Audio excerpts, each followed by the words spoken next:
Salam FM Mercury, informatif inspiratif. Selamat berjumpa kembali di perbincangan kita. Inilah talk show Solusi SDM ya. Tentu saja masih bersama teman-teman dari MSI, Magnet Solusi Integra, MSI Consulting, dan juga ada narasumber tamu. Kedua-dua tamu saya ini latar belakangnya psikolog ya. Yang pertama ada Bu Novi dari CEO-nya MSI. Apa kabar Bu Novi, sehat? Sehat, alhamdulillah Mas Aldi. Sehat juga ya. Sehat? Oh ya apa, aku kuat pokoknya. Udah penampilan baru ya. Sudah toh. Ya, Bu Novi sehat ya. Dan tamu kita hari ini adalah Dr. Anda Sri Hastuti, seorang psikolog. Panggilannya apa Mbak? Tuti aja. Mbak Tuti? Iya, Oke. Nama belakangnya sama dengan saya. Oh ya, Novianing Tias Tuti. Oh ya. Mbak Tuti, apa kabar? Nggak menyapa Mbak Tuti? Loh. Tuti dan Tuti. Tuti dan Tuti. Sehat Mbak Tuti? Alhamdulillah. Alhamdulillah. Sehat. Ini kali kedua ya kita ngobrol di Kali sini ya, kedua. di MSI ya, di talk show ini ya, Betul. Solusi SDM ya. Oke. Dan hari ini menarik ya, kita saling menguatkan, terutama untuk Anda-Anda yang merasa sampai hari ini itu apa namanya, perjalanan karirnya itu kok jalan di tempat gitu ya, kok nggak enak kalau ngomong macet ya, kayak kendaraan, tapi jalan di tempat begitu ya. Dan sudah ada dua psikolog yang akan membantu Anda untuk mencari jalan yang lebih lurus begitu ya, supaya bisa karirnya nggak macet begitu. Sebenarnya kalau kita bicara soal karir macet, apa yang menjadi kita kan coba mulai dengan mengidentifikasi kenapa karir macet, kenapa karir itu nggak bisa moncer, ada yang moncer, ada yang enggak, Bu Novi. Kalau karir macet itu penyebabnya bisa dua Mas Aldi. Jadi dari dalam bisa dari luar gitu. Tetapi Oke. kalau dalam apa namanya kamus saya, dalam kamus saya sebenarnya karir itu sangat tergantung kepada kita sendiri. Jadi penyebabnya lebih banyak dari internal dibandingkan dengan eksternal seperti itu. Jadi kalau kita bicara tentang karir macet tuh seringkali orang itu membayangkan bahwa karir itu harus sampai di posisi tertentu, Puncak gitu ya? Puncak gitu. Padahal sebenarnya ketika kita mendapatkan hal-hal lain selain jabatan yang di puncak, misalnya pengembangan diri, terus kemudian kesempatan untuk kita mendapatkan exposure yang lebih luas, kemampuan profesional, networking, gitu. Terus kemudian proses dinamika pekerjaan, menerima tantangan pekerjaan, itu menurut saya itu juga bagian dari bagaimana kita mengembangkan diri yang kaitannya nanti kalau di pekerjaan dengan karir. Seperti itu. Jadi kalau macet itu satu, jangan dibayangkan bahwa harus selalu menujunya kepada sebuah posisi, tetapi hal lain yang perlu diperhatikan. Terus kemudian itu tadi, kalau sesuatu yang macet itu karena kalau misalnya kita ini jalan, kita ini nggak tahu mau tujuannya kemana. Gitu kan. Seringkali kalau ini kita bicara yang lebih umum ya, bahwa kalau orang-orang teman-teman ini habis selesai kuliah gitu kan, baru mikir, oh ya mak, baru kayak bangun, loh aku nih mau kerja apa, ya wes lah ngelamar ke sana ke sini, terus kemudian akhirnya ada yang dapat. Nah yang dapatnya itu kita juga belum tentu apakah itu sesuai dengan kemampuan kita, sesuai dengan minat kita, aspirasi kita, gitu kan. Kadang kita nggak benar-benar mengidentifikasi itu, sehingga ya syukur dapat, sehingga ya itu tadi nanti ketika kemudian nggak berkembang, ya ini baru bertanya-tanya seperti itu. Jadi lebih itu nggak ngerti aspirasi karir. Terus kemudian tadi itu kadang orang itu menerima karir meningkat itu kan karena kita dianggap perform, dianggap kita bisa melakukan lebih dari apa yang menjadi tanggung jawab kita, gitu kan, secara umum akan seperti itu. Nah seringkali orang itu bekerja apa adanya, ya gitu tugasku iki yang tak kerjakan gitu ya. Terus kemudian kok dikasih tantangan yang lainnya itu dianggap sebagai sesuatu yang aduh iki bukan kerjaanku kayak gitu loh Mas. Jadi ini bukan kesempatan, tidak dilihat sebagai kesempatan berkembang, tetapi dilihat sebagai beban kayak gitu. Itu antara lain seperti itu. Iya. Nanti Mbak Tuti akan melengkapi. Oh iya, karena lebih senior ya. Iya lebih senior, setahun aja. Gitu ya. Ya, berarti Mbak Tuti kalau tadi juniornya bilang gitu ya, ini sekaligus klarifikasi. Kalau ada yang salah, salahkan saja gitu. Enggak bercanda. Tadi Mbak Bu Novi bilang ada faktor eksternal, ada internal. Mana yang lebih banyak mengakibatkan kalau dari fakta-faktanya, kalau dari data-data yang mungkin dimiliki? Apakah penyebab karir macet itu eksternal, hal-hal yang di luar kemampuan dia, atau yang internal? Ya.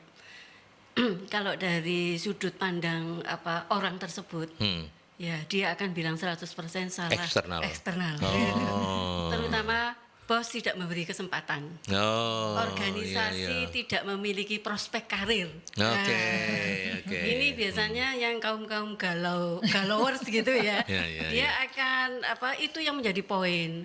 Memang tidak salah, itu menjadi sumbangan gitu ya.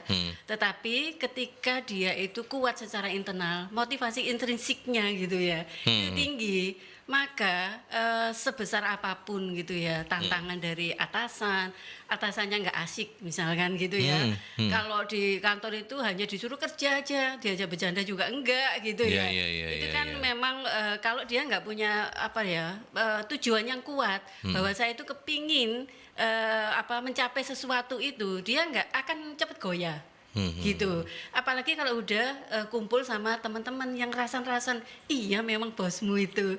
Dia dari dulu itu anak buahnya itu sering kali keluar karena nggak kuat. Nah, Oke, gitu. makin memperkuat faktornya eksternal pasti ini gitu ya. Iya betul. Oh. Makanya kalau kita praktisi di dunia kerja itu, kalau wawancara dengan karyawan baru entah itu terutama yang pindahan-pindahan dari tempat lain itu, mesti yang pertama kenapa kamu keluar dari yang tempat lama menuju sekarang ke tempat baru?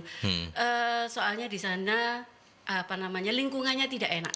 Terutama gitu. Oh, jawabannya selalu Iya, kebanyakan itu tidak ya. atasannya tidak enak itu yang nomor satu. Faktor nomor satu kalau diurut itu adalah atasannya yang tidak enak, gitu. Nomor dua adalah prospek karirnya. Nah itu yang selalu menjadi alasan ketika karyawan itu pindah dari suatu perusahaan. Padahal sebenarnya dia sendiri ini galau, tidak tahu tujuannya itu mau berkarir itu karir apa. Apakah saat ini sudah karir yang paling tepat buat dia? Malah ada yang usianya sudah 45 gitu, baru bertanya, kok saya merasa karir saya itu nggak cocok di sini gitu. Padahal sudah Telat ya puluhan itu ya? tahun. Oh, berarti kalau saya sudah nggak usah nanya ya. Ya Kak sudah, cocok Yesus, enggak usah panggilan wis. hati. Iya wis disembayangnya. Diimani, Pak. Diimani ya. Artinya 45 itu pun juga sudah terlambat kalau baru Lambat mempertanyakan sekali. cocok enggak ya saya ini gitu ya. Sebenarnya ya karir itu mesti dicari itu Hamin 3 tahun sebelum dia lulus itu. Itu mestinya harus dicari. Nah, oke, kalau begitu kan sekarang tadi Bu Novi sempat menyinggung-nyinggung juga Pak. Kadang-kadang sampai lulus pun orang nggak tahu ini mau kerja di mana saya ini gitu ya. Nah itu kan artinya minat dan keahliannya nggak sesuai dengan pekerjaannya. Apakah itu Betul. pengaruh banget? Sangat pengaruh. Oh. Kan gini, ketika orang ini mau bekerja, ketika dia tahu dia misalkan mau menjadi seorang akuntan gitu ya, di perusahaan ya pokoknya di bidang akuntansi lah ya. Maka dia selama kuliah itu, dia akan fokus cari sertifikasi gitu. Kemudian dia ikut istilahnya bukan kursus zaman dulu ya kalau Iya, training pokoknya Iya. sertifikasi training, kemudian dia kalau magang itu dia akan serius cari kasus. Kalau enggak dia itu mesti ditanya kamu di bagian apa, terserah Bapak di sini yang ada di mana, saya juga mohon arahannya. Nah itu jawabannya, karena dia nggak ngerti. Ketika dia sudah tahu gitu ya, aktualisasi dirinya itu dimulai dari usia akhir kuliah gitu ya. 2-3 tahun sebelum lulus, itu pasti dia sudah dengan PD-nya ketika melamar fresh graduate pun dia akan bilang saya passion di sini.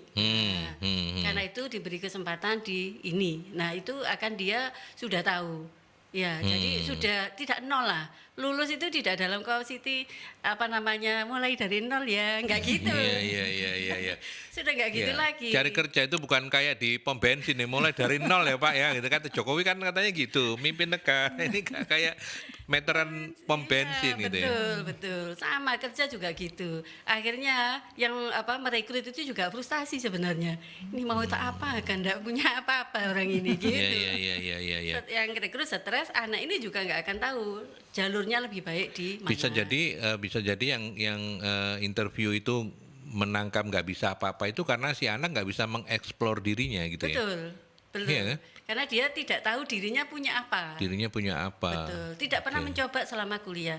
Mestinya ketika kuliah itu dia ikut aktif gitu ya. Aktif itu bukan cari teman aja, gitu. Tetapi sebenarnya dia mencoba ini, gagal, nyoba lain, gagal. Nah itu adalah proses untuk mematangkan. Saya ini sebenarnya kuatnya di mana. Nah gitu. Itu Harus ada. salahnya individu atau salahnya sistem pendidikan kita ya? Tuh, ini apot ini. Ini.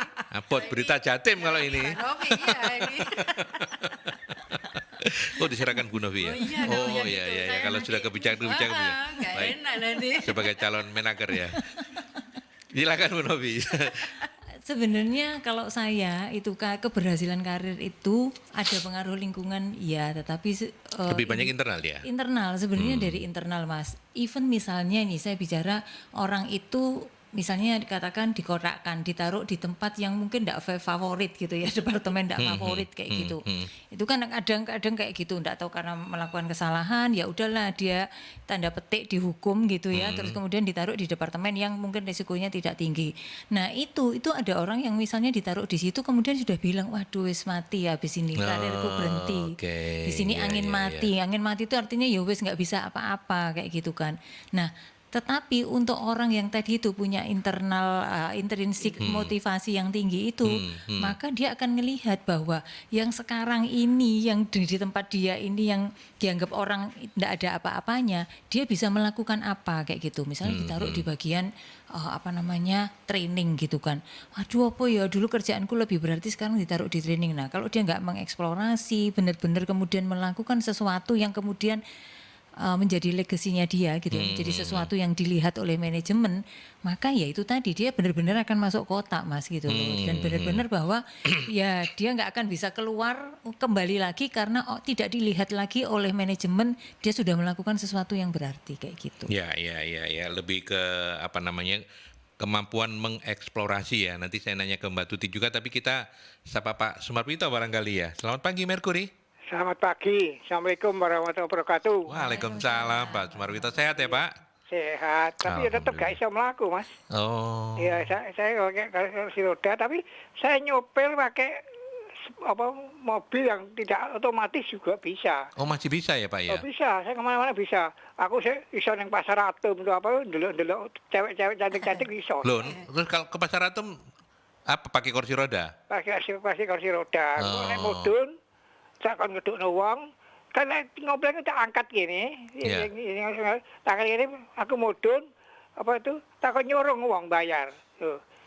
Jadi bisa godong-godong cewek juga. Oh, jadi bayar orang hanya untuk nyorong godo cewek ya Pak ya? Mantap. Monggo silakan. Ini Pak, tadi kan saya dengar pertama kali, itu Mas Aldi katanya berubah ya. Iya, Iya. berubah. Tapi hati-hati Mbak Novi, kalau berubah gini mesti ada apa-apa ini. Oh, enggak kok, saya enggak pernah nyorong terus godo cewek, enggak pernah saya. Ya, ini loh, di Indonesia itu, Ya. pekerjaan itu harusnya kalau bisa perusahaan itu bisa maju, harusnya ya dia itu lulusan apa, bidangnya apa, Sesuai gitu ya Pak ya dikerjakan di dengan situ. ilmunya Jadi ya. Satpam ya Bang, ya sing satpam nggak usah ngomong terima tamu atau apa ya toh. Kalau yang bagian apa saja lah harus difokus, tapi perusahaannya aja omongin dikongkon macam-macam jadi owner elek macam-macam. Iya toh. Harusnya dia itu kalau harus dikasih peralatan yang canggih. Seperti anak saya perempuan itu, dia dulu kuliah PPNS di perkapalan. Bukan di ITS ya, perkapalan ya. Itu kadang-kadang kontainer. Dia kerja di bagian kontainer. Dilengkapi Mas, kayak laptop, dikai HP dewe, HP perusahaan, HP dewe. Malah sekarang kemarin dicoba laptop tapi gak ada yang digawa. Ditempel ning motor ngono. Karena ada laptop yang baru sekarang ditempel di motor, dikau nyoba sih tapi belum diverifikasi, cuma dikau nyoba. Kan stafnya itu ada beberapa, nanti apa itu, kalau mau dia tidur, mau dia wisata, mau dia libur, itu apa itu bisa nanti gantian sampai koncone. Seperti besok itu kan ada libur bersama sing sak suwe karena Ya. Mas Aldi mau cuti itu repot Ya. Mas Aldi cuti Pak Wibi gak diadu alasannya kok gak tanggal merah kok cuti repot itu Loh, cuti bersama Pak, enggak apa-apa loh ya. nggak boleh gitu Loh, kok enggak boleh? anak saya itu nggak ada gitu Iya, iya, iya, iya. tanggal merah pun libur minggu pun dia karena Masuk ya Pak ya? ya Hmm. karena kontainer itu kalau kapal Mas yang mau nurunkan atau mau ngambil barang nunggu dia tuh tetap bayar pelabuhan itu kan mahal Ya. juga ya. mesinnya harus tidak pabrik pun juga begitu toh kalau memberhentikan pabrik harus mesin yang hidupkan lagi juga mahal nah hal Ya. seperti itu harusnya disadari tapi ya kayak ada peralatan yang canggih jadi tapi kayak seperti saya kalau kepengen ngisi cewek itu ya tak ganteng-ganteng no gitu. Ya, supaya hati-hati Mbak Novi ya ini kalau Mas Aldi sudah berubah. Saya lu enggak pernah ganteng-ganteng no Pak. Iya, ya, oke. Terima kasih. Baik, baik. Assalamualaikum warahmatullahi wabarakatuh. Waalaikumsalam. Selalu ada sesuatu yang menggelitik, menyenangkan ngobrol sama Pak Sumarwito. Barangkali Bu Novi ingin menanggapi apa yang inline dengan apa ya yang saya topik tangkap kita. tadi bahwa kalau bekerja jangan terlalu maksudnya gini fokus pada satu hal gitu dan kemudian dilengkapi dengan support sistemnya gitu untuk membantu pekerjaannya gitu karena saya tadi juga sempat menangkap yang agak menggelitik saya nek dikongkon macam-macam ya dadekno owner ae gitu kan. Nah, sebenarnya kalau yang ini mungkin saya agak sedikit berbeda Berseberangan. pendapat dengan Bapak Monggo, gitu. boleh. Ya, artinya memang tidak mungkin manajemen atau perusahaan itu memberikan tugas yang sangat berbeda gitu ya, tetapi tugas yang sifatnya align gitu ya. Satu dengan yang lain ini prosesnya bisa berurutan, bisa dilakukan secara bersamaan. Tentunya sudah dengan pertimbangan seperti itu. Nah, kesempatan untuk melakukan sesuatu yang lebih itu sebenarnya adalah salah satu penyebab itu tadi karir tidak macet gitu sebenarnya ke sana gitu. Jadi ketika kita punya satu pekerjaan jangan hanya dengan kacamata kuda bahwa ini loh yang harusnya tak kerjakan ya wis ini tok di luar itu sorry ya gitu. Sorry ya Oke. bos gitu. Iya. Gitu itu mungkin itu tanggapan dari saya dari ceritanya Pak Sumarwito yang panjang tadi. Ya, oke. Mbak Tuti mau menanggapi? Ditahan dulu ya. Oh ya. Kita mau ke iklan. Saya cuma mau nanya aja. Kita ke iklan dulu ya Mbak Tuti ya. Nanti kita lanjutkan kembali. Iya, kita lanjutkan kembali. Mbak Tuti mau komentar soal Pak Sumarwito nanti disambung juga ya dengan pertanyaan bagaimana kemudian mengeksplorasi. Tadi kan Bu Novi bilang, wah kebanyakan itu kalau dari divisi A dipindah ke divisi B, yang bersangkutan itu sudah merasa ini sudah hukuman dan kartu mati ini wes gak iso apa-apa saya bukan di situnya. Tapi kan ini persoalannya mestinya bisa dieksplorasi di tempat yang baru kah atau seperti apa monggo? Ya sebenarnya ini juga terkait sama pernyataannya Pak Sumarwito itu, terutama masalah enlargement gitu ya. Enlargement ya, oke. Kita bicara enrichment. Kalau Pak Sumarwito itu kan harapannya itu enrichment aja. Yang sama gitu ditambahin gitu ya, tambah pinter gitu. Nah, kalau enlargement itu dia dicoba di tempat lain. Nah, gunanya apa? Mungkin dia dulu telat waktu kuliah itu tidak banyak mencoba. Sehingga sebenarnya dia nggak ngerti kalau mungkin saja itu dia punya bakat yang di tempat baru. Justru dia nggak tahu. Contoh, dulu saya pernah melakukan talent mapping gitu ya pada suatu perbankan. Dia orang keuangan. Tidak pernah ada yang menyangka bahwa dia sendiri pun tidak menyangka bahwa dia adalah seorang pencari target terbaik.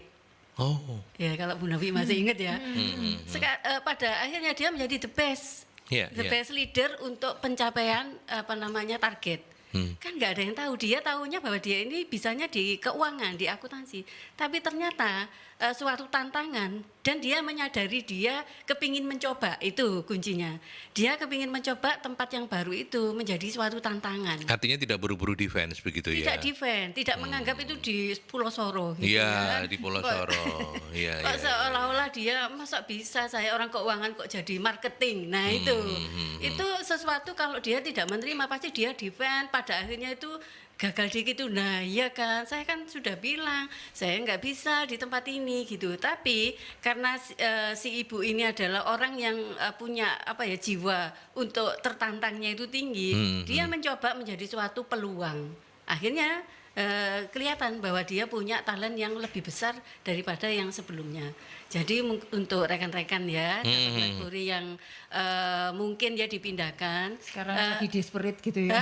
Lagi desperate dipindahkan, kok saya ini seperti angin mati gitu ya. Gak ada gerakan apa-apa, kayak terkungkung di dalam Betul. itu coba mungkin atasan Anda itu melihat kualitas yang Anda tidak ketahui. Dia ingin men-challenge sebenarnya. Ya gitu.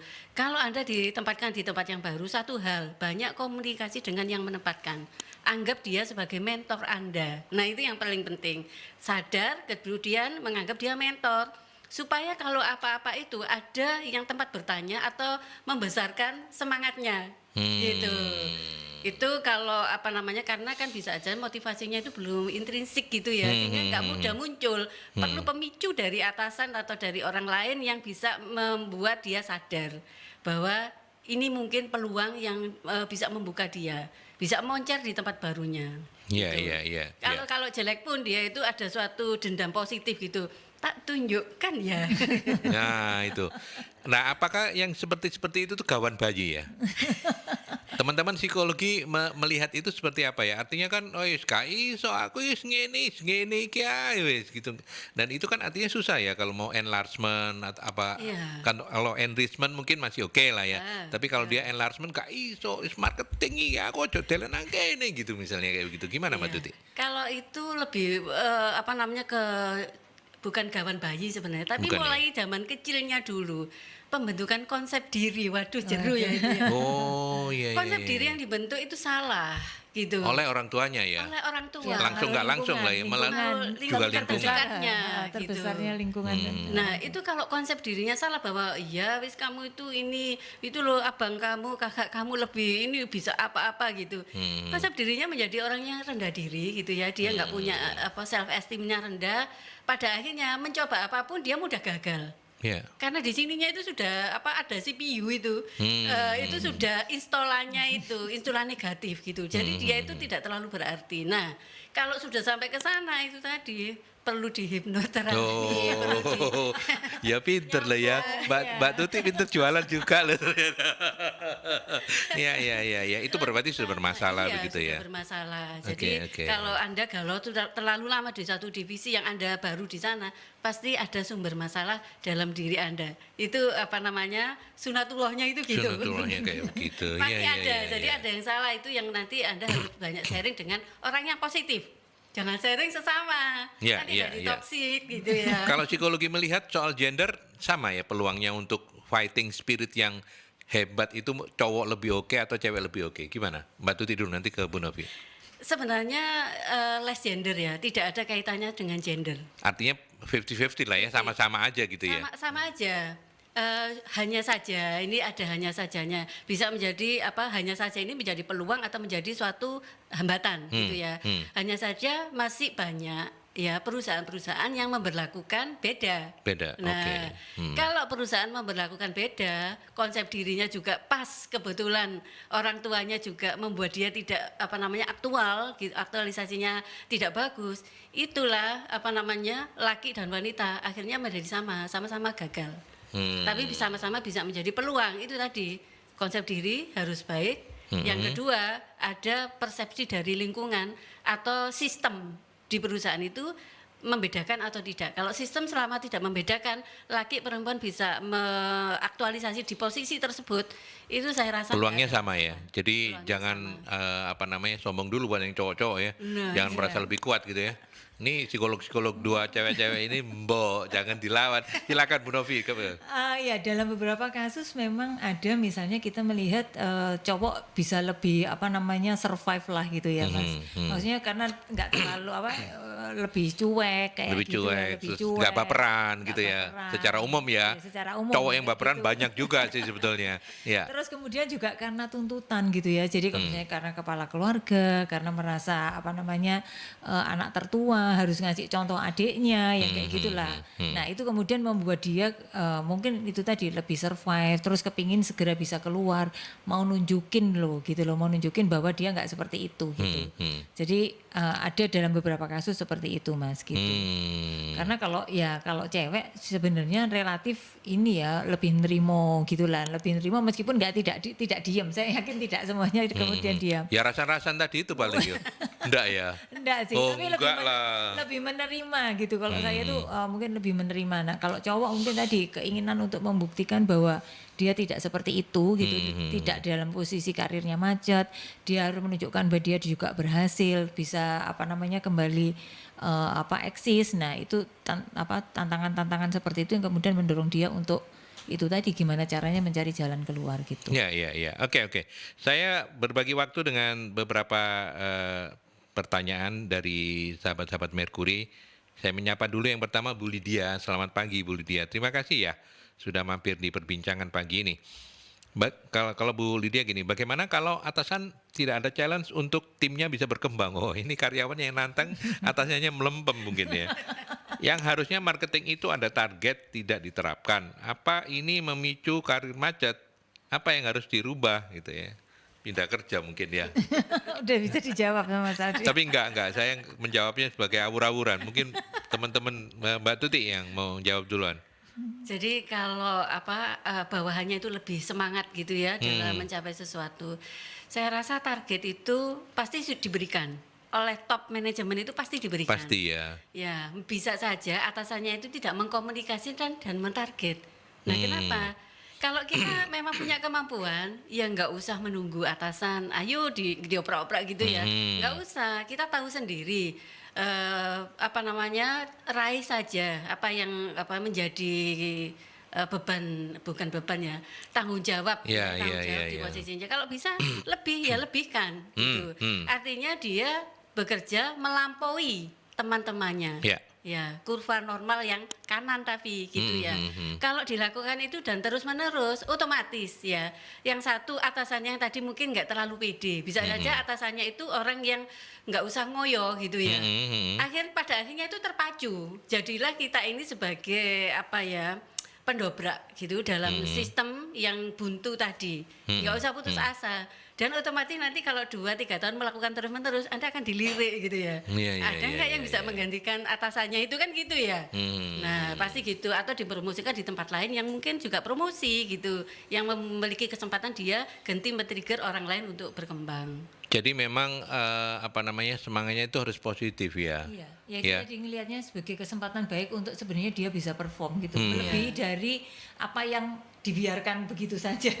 Iya. Cuman sayangnya kalau kita mau jujur, keluhan dari para business owner itu kan orang Indonesia itu produktivitasnya tidak tinggi, kemudian struggle for life-nya nggak kuat gitu.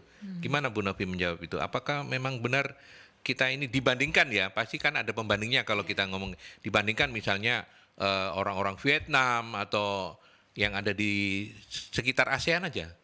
Gimana kalau Bu Novi melihat? Secara umum, kalau kita bicara produktivitas memang orang-orang Indonesia masih rendah Mas. Masih rendah ya. Kalau kemudian kita masuk ke dalam sistem itu tadi business owner pastinya kalau dia sudah berbisnis ya kepinginnya kan dia achieve target gitu kan ya. Jadi pasti akan ada sesuatu ada target-target yang ditetapkan untuk timnya seperti itu. Cuman kadang memang tidak semuanya turun ke bawah gitu. Jadi ada angka yang tidak dikomunikasikan atau ada angka yang komunikasinya itu ke bawahnya macet, tidak benar-benar di cascading dibagi-bagi kepada bagian-bagian yang ada seperti itu. Mas. Kalau melanjutkan Bu Lydia ya, kalau misalnya seperti Bu Lydia gini ya otomatis memang bisa mengakibatkan karir macet ya. Artinya kan orang semuanya bekerja sesuai ya wis nggak ada target ya santai aja. Jadi tapi karirnya itu aja atau pencapaiannya itu aja ya. Gimana ya Bu Novi? Nyambung dikit Iya. Justru di sana pentingnya setiap orang itu memiliki set goal pribadi. Nah gitu. Kalau dia punya set goal pribadi, dia sebenarnya I don't care gitu ya. Dengan teman kerjanya yang biasa, dengan atasannya yang slow gitu ya. Dia hanya ingin membuktikan bahwa saya bisa. Nah itu yang penting. ketika dia bisa, dia sudah meyakini saatnya mungkin dia berbisnis sendiri atau keluar. Atau pindah gitu ya. Dia sudah punya nilai gitu ya. Yang dia bisa jual itu masalah trust. Begitu dia kelihatan di mana-mana, yang pertama muncul dari orang itu apa? Trust ke dia. Itu yang dia harus cari gitu. Kalau diberi itu kan bukan trust ya, istilahnya itu anak ini kalau dikasih iya bisa, kalau enggak ya diem. Nah itu kan beda. Tapi kalau kita mau di trust gitu ya, baik secara profesi marketing tadi, tunjukkan kepada diri sendiri, nggak usah kepada orang lain gitu bahwa kita punya target yang memang ingin dilakukan. Motivasi kita ya itu terutama. Jangan jabatan dulu, jabatan itu efek gitu ya. Kalau kita udah dapat melakukan, orang melihat, efek itu akan muncul dengan sendirinya. Gitu. Oke, Bu Novi menambahkan? Ya, kalau dari sisi saya itu tadi, dengan kita ini menampilkan terbaik yang kita miliki, maka sebenarnya orang yang kita akan lebih bisa dilihat oleh orang lain. Orang lain itu apakah orang dari departemen lain, atau kalau misalnya sales tadi di divisinya yang jenis produk A bisa dilirik oleh atasan yang jenis produk B, atau di yang wilayah B seperti itu. Jadi bisa jadi dia nanti ya seneng kono begitu-begitu saja gitu kan.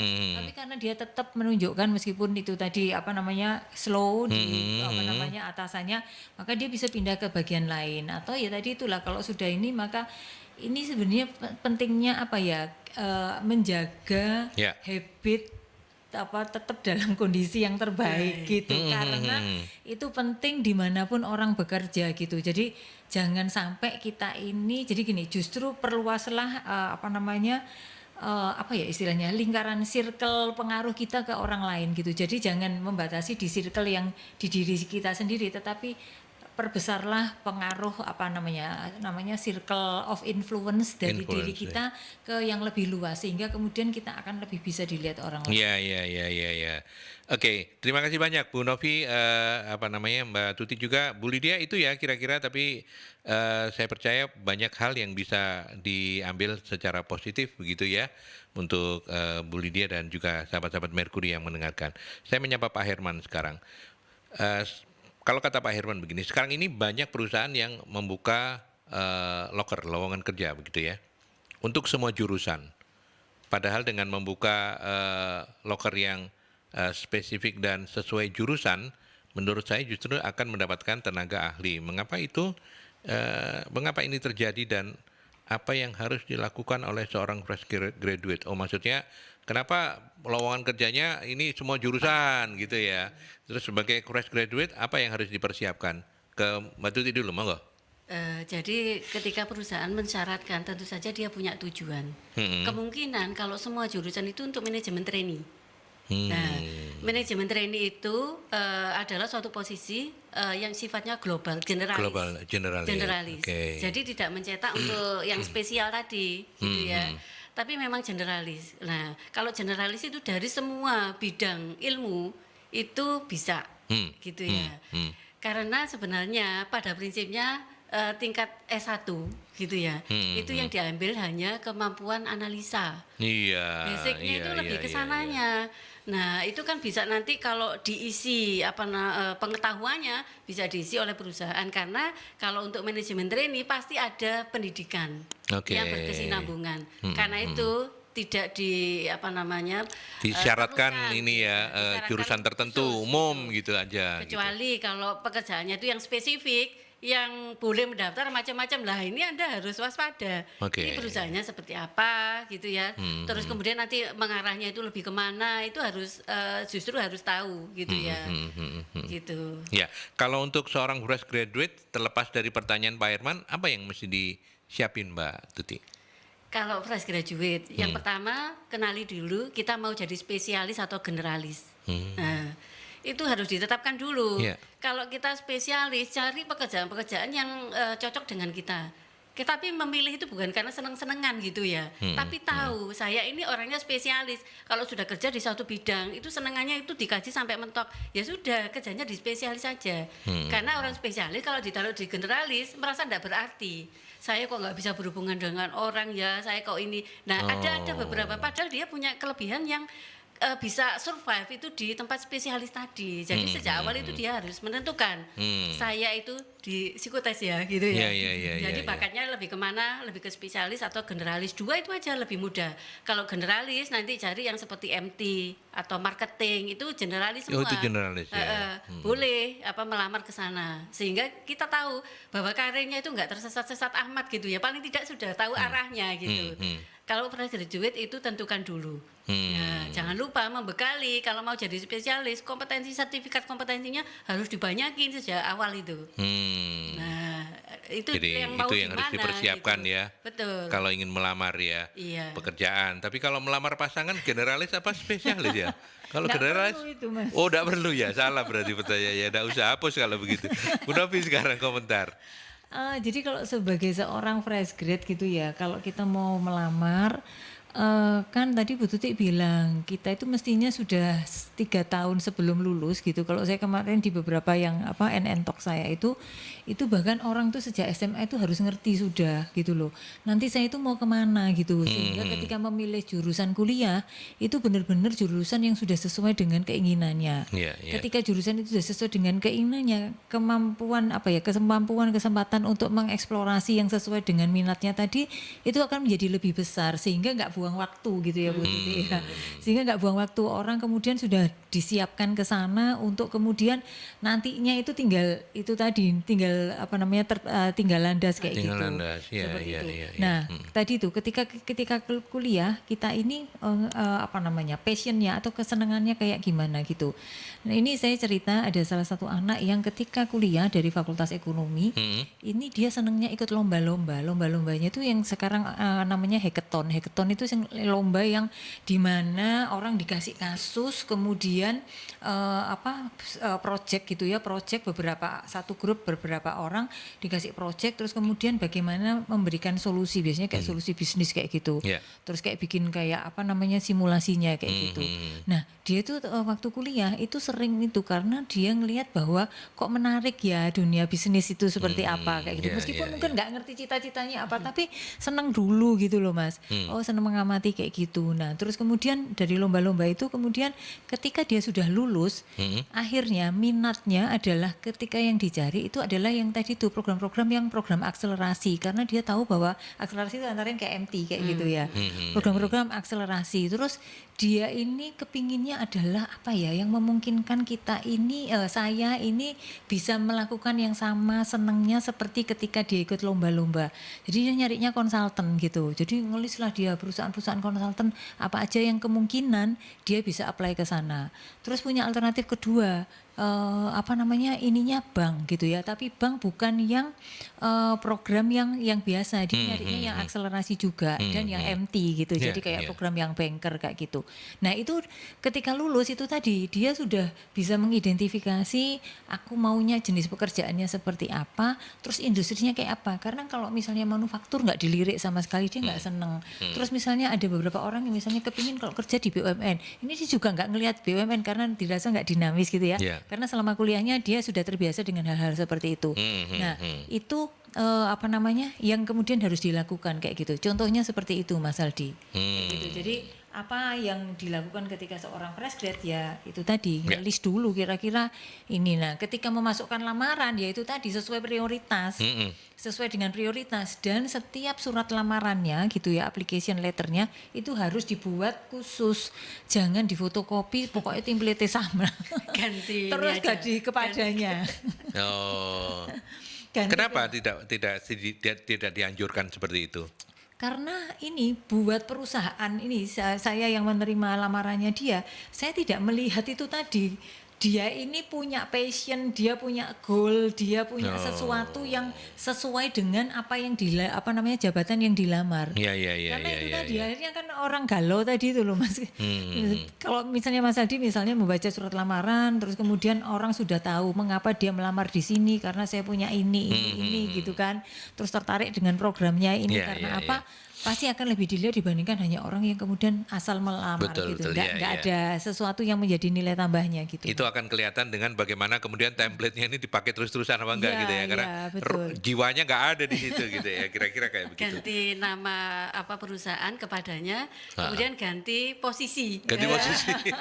Iya, iya, iya, iya. Copy paste. Kopi pasta. Oke, oke. Baik, nanti kita lanjutkan di perbincangan ini. Jangan lewatkan, nanti saya akan menanyakan kepada para narasumber bagaimana mengoptimalkan ya pondasi kita ini supaya karirnya nggak macet. Tetap di perbincangan ini, kalau Anda mau sharing silakan di line telepon boleh 0315620096 atau juga melalui WhatsApp ya 0817300096. Masih bersama para narasumber saya, ada Mbak Tuti, psikolog, dan juga CEO-nya MSC Consulting yang juga background-nya seorang psikolog juga. Dan kita masih membahas kenapa ya karir itu macet. Nah, tadi kita sudah banyak dapat insight begitu ya dari pendengar, dari Mbak Tuti dan juga Bu Novi. Sekarang saya ingin menanyakan kepada Bu Novi dulu untuk bagaimana tips terbaiknya untuk kita punya fondasi yang kuat untuk pertumbuhan karir. Oke. Kalau misalnya tadi mungkin beberapa sudah sempat di ini ya, tapi sekarang kita coba identifikasi lebih detail gitu ya, tipologinya apa aja gitu misalnya. Jadi yang pertama tadi sudah ya, ketika kuliah, terus kemudian Sudah punya tujuan sudah punya gitu ya, tujuan, goal. kayak gitu. Ini saya sharing ya, saya itu SMA itu sudah kepingin masuknya psikologi gitu ya. Meskipun waktu itu kepinginnya itu gara-gara Tika Bisono gitu kan, ketahuan Oh sama iya, iya, siapa. iya, Tika iya, Bisono iya. itu kan psikolog. Lagunya pagi itu ya, Iya, sama iya. ketika senyummu hadir ya. Nanti diputer ini. Ya, nanti diputar habis gini nih. Nah, Iya, itu iya. kepinginnya tuh jadi pokoknya aku melihat psikolog kok asik ya gitu ya. Itu ya wis kuliahnya psikologi gitu. Jadi ngotot pokoknya sekolahnya psikologi. Oh lah, itu yang gitu. yang bikin Bu Novi pinter gitu maksudnya. Oh, nggak ya? pinter sih. Oh, loh. Ya, nggak Maksudnya- apa tuh bilang pinter Nggak tuh. pinter maksudnya karena itu tadi. Artinya udah jelas gitu Sudah, ya. saya- Targetnya udah jelas. Saya kepinginnya masuknya psikologi gitu kan. Ada kan yang masuk psikologi itu karena nggak masuk di kedokteran terus masuknya psikologi gitu kan. Iya, iya, iya. Kalau saya memang tujuannya psikologi gitu. Kalau saya dulu masuk sosiologi nggak ngerti ya, betul itu memang. gitu. Ada memang. Masuk sosiologi aja katanya kakak saya gitu loh. Terus jadi apa aku empu? Pokoknya PTN katanya. Iya kan ada yang begitu. Iya, Jadi iya, kalau saya iya, pengen betul masuknya itu. psikologi. Terus ketika keluar ya ngertinya cuma SDM gitu aja ya. Tapi ketika kuliah ya saya aktif-aktif di kegiatan kayak gitu ya. Ini mau saya sharing tentang pondasi karir tadi. Iya, gitu kan. betul. Oke. Gitu. Jadi ketika sudah masuk itu kan sekolahnya terus akhirnya menjadi kayak gampang gitu ya. Karena ketika dosen cerita tentang teori ini terus kemudian aplikasinya tuh di sini karena saya sudah punya minat gitu kan. Iya, iya. Aplikasinya begini gitu ya. Jadi itu terus akhirnya agak menyepelekan, banyak ikut kegiatan-kegiatan sampai ya itu tadi wes pokoknya ujian itu asal memenuhi syarat minimal bisa ujian atau kadang tetap Oh, gitu. absen kayak gitu. Karena akhirnya merasa bahwa kuliahnya ya begitu-begitulah gitu ya. Terus akhirnya cari kegiatan yang lain. Nah, ketika lulus ya wes bayanginnya apa ya? Pokoknya pekerjaannya pekerjaan HR gitu ya. Karena saya nggak minat misalnya di kegiatan yang sosial kayak di pendidikan, di anak, di klinis itu saya nggak punya nggak telaten lah masuk ke dunia-dunia seperti itu. Ya pengennya tuh pokoknya kalau psikologi yang di perusahaan kayak gitu. Akhirnya ya itu tadi waktu itu saya yang lamar hanya 3 lamaran ketika saya lulus kuliah gitu ya, 1 di bank, 2 di departemen perhubungan, dan ketiga itu di kantor saya yang akhirnya Yang masuk bertahun-tahun pertama, itu ya. Kecemplung 25 tahun. 25 tahun. Nah, kerjaannya kebetulan kok ya sama dengan yang saya bayangkan gitu ya. Nah, ini kan kebetulan, tapi sebenarnya kebetulannya itu sudah antara opportunity kesiapan kita gitu dengan ada opportunity-nya sehingga masuk ke sana gitu kan, Mas. Jadinya kebetulan itu tadi gitu kan. Iya, iya, Nah, iya. terus di sana ya udah kerjaannya begitu gitu, terus ya eksplorasi macam-macam, mengikuti aktivitas-aktivitas yang relevan. Kebetulan karena ya ini mungkin juga saran kalau teman-teman ini punya afiliasi profesi apa ya, lulusan misalnya kayak setahu saya misalnya akuntansi gitu ya, itu bisa masuk ke IAI gitu kan. Kalau psikologi ada asosiasinya HIMSI, misalnya insinyur ada PII gitu lah, dokter ada ID gitu, atau asosiasi-asosiasi profesi yang lain gabunglah di sana gitu loh, karena di sana itu akan membuat kita ini makin tereksposur dengan oh iya banyak hal yang ternyata berminat, membuat kita ini jadi makin bisa berenang di dalamnya gitu loh Mas Ardi. Nah, apa yang kemudian manfaatnya kalau kita ini melakukan sesuatu yang sesuai dengan apa yang kita inginkan, kita tuh melakukannya itu jadi happy gitu ya, kayak semacam main kayak gitu kan. Terus apalagi di pekerjaan saya dulu itu memungkinkan saya untuk tugas luar kota. Nah tugas luar kota itu ternyata ya seneng, basicnya saya seneng jalan-jalan kayak gitu kan, sehingga itu tadi berakumulasi menjadi satu. Meskipun ada yang bilang bahwa memang beban pekerjaan, target pekerjaan yang di tempat saya bekerja yang di kantor lama itu luar biasa gitu, tetapi karena tadi itu sudah banyak hal yang meringankan saya sehingga saya tidak melihatnya menjadi sebuah beban gitu loh. Nah itu tadi bagaimana mengoptimalkannya itu tadi itu ikut terus pelatihan yang sesuai, terus sertifikasi tadi seperti ceritakan Mbak Tuti, masuk ke komunitasnya yang seperti itu. Terus juga masuk komunitas, mungkin ada satu lagi networking kayak gitu. Artinya bukan hanya itu saja, tetapi bukan ilmunya saja, tetapi peluang-peluang kita ketemu dengan orang-orang baru gitu loh. Itu menurut saya itu cocok sekali untuk orang-orang yang pengen bekerjanya mungkin seperti saya ini agak generalis gitu. Kayak gitu. Jadi nanti ada juga yang spesialis itu mungkin ya nggak terlalu suka yang networking, tapi sebenarnya itu tetap diperlukan ya. Iya. Karena kita ini kan manusia, makhluk sosial ya. Betul. Dalam kenyataannya. Tapi Mbak Tuti, apa yang disampaikan Bu Novi ini kan karena memang masa kecilnya Bu Novi ini diarahkan dengan baik oleh orang tuanya gitu ya. Jadi artinya sudah diajari, sudah bisa menentukan pilihan gitu. Sudah jadi psikolog sebelum sekolah. Iya, itu hanya stempel saja kan kuliahnya itu untuk menguatkan bahwa oh ternyata memang Novianing Tiastuti ini psikolog, jebret gitu ya. Wis keren. Tapi kan di luar sana banyak yang belum diarahkan. Nah, bagaimana kemudian strategi efektifnya gitu untuk bisa meskipun kita nggak bisa memutar mesin waktu ini, nggak bisa diputar ulang gitu ya. Tapi kalau sudah sekarang kan mesti punya strategi nih supaya pencapaian karirnya juga tetap bisa ditingkatkan gitu. Jadi intinya tetap ada satu yang harus dimiliki dari intrinsik yang dikuatkan itu. Jadi kita harus jangan ngurusi yang di luar dulu, intrinsik aja yang dikuatkan. Yang pertama adalah kita harus memiliki sikap yang agile gitu ya, tangguh gitu ya dalam segala situasi, agile untuk belajar, agile untuk bekerja, macam-macam. Yang jelas itu sikap agile mulai ditumbuhkan. Jangan mudah menyerah ketika atasan tidak enak, ketika tugas tidak menyenangkan. Nah, ketika rekan banyak yang toksik, jangan kita agile aja gitu. Agile itu bisa kalau kita itu tetapkan sasaran. Kita harus keluar dari hierarki Maslow itu. Jangan hanya di basic need gitu ya, hanya keamanan dienakin sama teman, dapat teman yang enak, kemudian dapat gaji yang lumayan. Ini kan sebenarnya masih basic. Tanamkan dari kita bahwa kita itu harus punya sasaran. Ya. Sasaran itu apa yang kita ingin capai, prestasi atau posisi apa di dalam pekerjaan itu yang mau kita capai. Tidak ada telatnya, meskipun kita udah kecemplung 10 tahun misalkan. Nggak apa-apa, mulai disadari yang penting bahwa kita ingin seperti itu. Untuk mencapai itu harus ditetapkan. Perlu apa yang lemah dari diri kita. Kebanyakan yang lemah itu adalah kemampuan sosial. Gitu.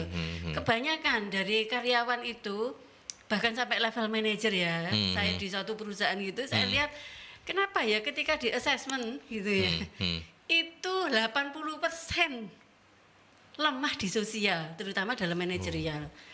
Nah, lemahnya di sana. Kalau itu lemah nggak dibenahi, ya mau naik gimana karirnya gitu ya, apalagi naiknya maunya di struktural, itu harus dibenahi. Salah satunya seperti cara yang Mbak Novi lakukan, aktiflah di asosiasi gitu, nggak kuper gitu loh. Kalau nggak asosiasi ya di kelompok minat gitu. Diperlebar kelompok minatnya itu. Dia nanti pertama mungkin tertular hal-hal yang positif. Yang kemarin-kemarin mikirnya nggak pas itu jadi punya teman-teman yang positif. Macam-macam lah. Jadi ikut seperti itu, lebarkan rasa sosialnya itu. Ya, itu nanti lama-lama secara manajerial itu juga akan terakumulasi untuk terasah. Karena kalau berhubungan dengan orang, dia akan belajar untuk mengatasi orang lain. Bahkan yang tidak menyenangkan itu, dia akan bisa mengatasi, belajar mengatasi. Kalau sudah belajar mengatasi orang lain, belajar menyenangkan orang lain, kemampuan sosialnya sudah mulai kuat, manajerialnya tinggal melakukan, tinggal mengupgrade. Sejak awal kita belum membahas ya soal peran atasan. Bagaimana sebaiknya atasan berperan untuk bisa membantu gitu ya timnya untuk bisa lebih meningkat karirnya. Jangan-jangan ada atasan yang mau ngene ae kok aku punya banyak saingan ini bahaya ini musuh dalam selimut. Dan gimana sebaiknya peran atasan itu sendiri Mbak Tuti? Atasan yang baik gitu ya, itu adalah yang bersikap sebagai leader yang bersifat sebagai mentor gitu. Waduh, rumit ya di dalamnya. Jadi leader yang mau menjadi mentor. Kalau dia hanya atasan yang nanti memberi perintah-perintah, namanya bos. Jadi bukan leader. Nah, atasan harus punya semangat bahwa bawahan saya itu harus lebih baik dari saya, gitu. Kalau bawahan itu dibuat lebih baik ya diarahkan, kamu mengikuti sertifikasi ini supaya nanti bisa melakukan demikian, gitu ya. Kamu mengikuti kelompok diskusi ini supaya kamu nanti. Nah, kalau sudah bawahan yang dibesarkan itu loh, tidak mungkin menjegal ya istilahnya. Tidak mungkin dia akan membuat atasannya itu terpuruk karena dia pasti berterima kasih, karirnya diarahkan gitu. Dan atasannya itu ya nggak mungkin tetap di situ kan, dia juga pasti akan meningkat gitu kan ya. Dan kalau dilihat ini bawahnya siapa saja yang naik, pasti ya kalau di perusahaan itu mesti bawahnya orang itu aja. Akan kelihatan dari 10 pimpinan paling 1-2 orang itu anak buah dia yang berkembang, yang lainnya enggak. Itu tadi karena takut disaingi, kemudian ada kekhawatiran yang enggak logis gitu ya dari atasan jadi sebagai manusia gitu. Iya, itulah ya. Bu Novi mau menambahkan soal peran atasan? Iya. Sebagai atasan itu kan sebenarnya KPI gitu atau ukuran keberhasilan seorang atasan itu kalau dia punya tim yang berkembang seperti itu. Jadi ya itu tadi ketika dia sadar bahwa dia harus mengembangkan timnya, maka tadi itu tidak perlu ada ketakutan, kecemasan disaingi, kecuali dia mandek stagnan nggak mau berkembang ya, sehingga itu tadi menjadi ketakutan bahwa nanti dia akan disaingi, dia akan digeser seperti itu. Ya. Oke, baik, kita sudah sampai di bagian akhir. Saya mohon bisa memberikan closing statement untuk masing-masing narasumber terkait dengan strategi mengatasi karir yang macet. Terutama tadi ketika Bu Novi sempat menyampaikan juga bahwa karir itu tidak jangan hanya dinilai untuk jabatan tertentu di manajemen gitu ya. Nah, karena karir itu bisa berarti macam-macam. Sekarang saya ke Mbak Tuti dulu. Bagaimana resume dari strategi mengatasi karir macet dan pemahaman tentang karir itu bukan hanya di manajemen? Ya, jadi tentukan mulai dari sekarang target karir yang diinginkan. Ya, yang pertama target karir tentukan dari sekarang. Yang kedua, lakukan langkah-langkah konkret ya, jangan hanya setiap tahun membuat suatu target tapi tidak pernah dilaksanakan. Jadi konkretkan apa yang mau dicapai itu, langkah secara step by step-nya itu apa harus dilakukan. Jadi kita ini harus punya target pribadi ya Mbak? Harus punya target pribadi. Dan itu harus dikonkretkan dalam arti mau ya, dengan bersusah payah, karena kita mengingatkan tujuan yang dicapai itu ada batasan waktunya, bisa expired kalau keduluan orang lain dan emosi kita sudah reda. Karena itu realisasikan tanpa menyerah. Nah itu sejak dini bentuk sikap kita bahwa kita ini sikap yang agile gitu ya. Pada setiap tahapan hidup kita apapun, kalau kita bisa melampaui di tempat kerja, pasti di dalam kehidupan pribadi juga akan terimbas hal-hal seperti itu. Bentuklah diri kita untuk menjadi titik ya yang mempengaruhi diri kita maupun orang lain, sehingga kita juga akan bisa menapak di atasnya dengan lebih baik. Baik, terima kasih Ibu Dr. Anda Sri Hastuti, psikolog. Mbak Tuti, terima kasih banyak. Terima kasih. Sehat-sehat terus ya. Alhamdulillah. Semangat ya. Saya senang melihat Mbak Tuti semangat terus gitu. Bu Novi sekarang. Oke, jadi untuk yang tadi teman-teman sekarang merasa karirnya macet, belum terlambat untuk membuat karir goal setting seperti disampaikan oleh Mbak Tuti. Nah, itu penting karena apa? Jangan sampai kita ini mencapai sebuah jabatan, tetapi sebenarnya itu karena kita nggak punya goal setting. Jadi menetapkan target yang terlalu rendah, tercapai sih, tapi ternyata targetnya terlalu rendah gitu ya. Jadi apalagi untuk yang muda-muda, saya sarankan energi Anda sedang luar biasa. Lagi panas-panasnya tentunya gitu, lagi keinginan untuk menunjukkan eksistensi dirinya juga sedang menggelora, seperti itu. Gunakan kesempatan itu untuk kemudian itu tadi keluar dari zona nyaman gitu. Jadi zona nyaman itu tadi ketika Anda misalnya merasa berada di dalam situasi tidak mengenakan, ya Anda harus keluar kayak gitu.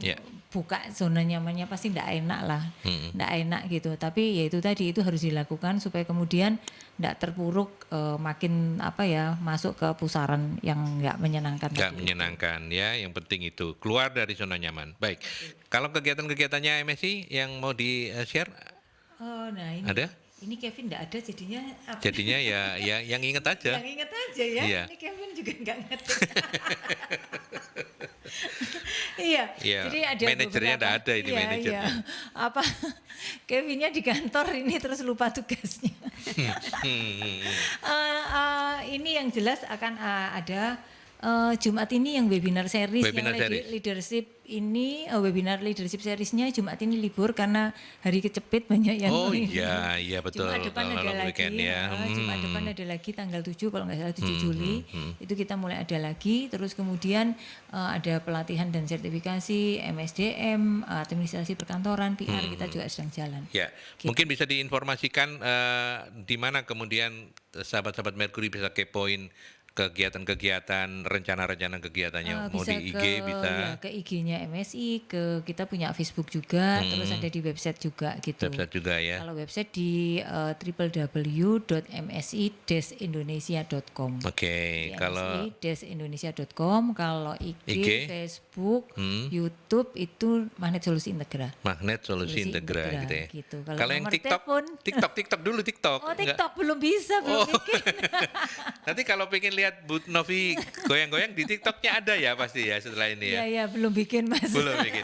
Oke. Berarti sekarang kalau ataupun mau lebih gampang itu adalah nomor saktinya 0811 340 5557. Baik, 340 5557. Terima kasih Bu Novi, sehat-sehat terus juga. Mbak Tuti juga terima kasih banyak ya, dan sahabat Mercury terima kasih banyak. Sampai di sini saya menemani para narasumber untuk talk show Solusi SDM. Kita ketemu dalam dialog dengan topik yang berbeda selanjutnya. Sampai jumpa.